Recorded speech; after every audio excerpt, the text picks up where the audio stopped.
Okay, your questions answered. I've been getting a couple of questions, which I thought the answer would be relevant enough to make a video for it. So, first question was, how do you balance Uber around a full-time job?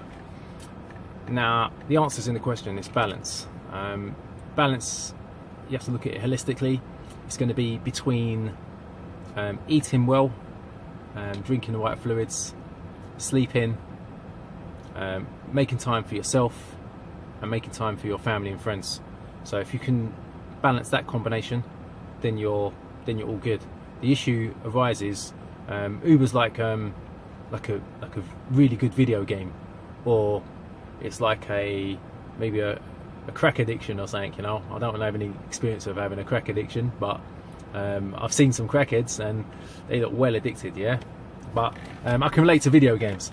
If you're playing a good video game, you don't want to put it down. You just want to keep going and going and going until you fall asleep in front of the TV, and then your missus or your partner or whoever's having a go at you because you're just neglecting them and you're just spending all your time playing that one particular game. Same with Uber. When I first started, as some drivers will probably relate as well, you may get over enthusiastic and a bit addicted to it, and you just end up spending all your time out on the road because the money just comes in like thick and fast and quick and easy, and then you get a few good jobs and it just like makes your day. Yeah, it can make some money like real quick. So just finding balance. It's not all about just getting up, working, going home, sleeping, getting up, working, so on and so forth. You've got to do a bit of exercise, you've got to eat well, you've got to sleep well, you've got to drink the right fluids, otherwise you're going to be peeing yourself all the time. If you're not eating well, you're not going to have the same energy levels and you're going to fall asleep behind the wheel, and that makes you dangerous, not only to yourself but to other road users and anybody else who crosses your path whilst you're driving. Yeah, and obviously sleeping well. If you're not sleeping well, then your driving is going to be impaired and you're going to have the same result. You're going to hurt yourself or you're going to hurt someone else. Yeah, so balance.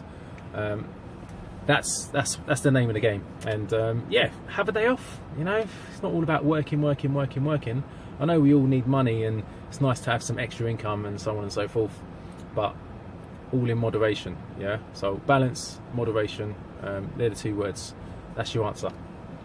Now, got another question about somebody who's got a full-time job in security and they're considering doing Uber in their downtime, on their days off. They do 4 on 4 off. So it's a good idea. I do shift work myself. Sometimes I have 2 days off in a row, 3 days off in a row, 4 days off in a row, and I mean usually, when I see fit, I use those times to go and make some quick money off of Uber, and I'll go and bank that. So yeah, it's worthwhile, definitely. If that's what your plan is, then go for it. Toyota Prius, I drive a 3rd generation Prius. 4th generation is absolutely amazing. It looks really ugly, but it's absolutely amazing. The fuel economy is great, and you'll make a lot of money off a full tank. So my suggestion is, yeah, get yourself a Prius. Prius won't let you down. It always starts, it never breaks down. I've seen these Mercedes breaking down like all over the place. Yeah, these new ones as well. Not generalising, but I wouldn't get a Mercedes for this job. I'll get me a Prius. Yeah, that's just my personal preference. If you're a Mercedes owner, forgive me. And what else have we got? Taxes. Somebody asked me about taxes. I did a video, I think it was last month. Flick back through, you'll find it. It's how I do my taxes. I do it through an accountant, but I do a bulk of it at home, and over the course of the year I'll add up my receipts, and I've got a petty cash book and so on and so forth. So have a look through that video, and yeah, that's me. If you've got any other questions or comments, I'll do my best to answer your questions in the comment section. If I think it's relevant to anybody else or to the wider audience, I will compile a quick video to answer those questions. Anyway, this is the Gig Guy, London, and I'm signing out. My pink shirt. Peace.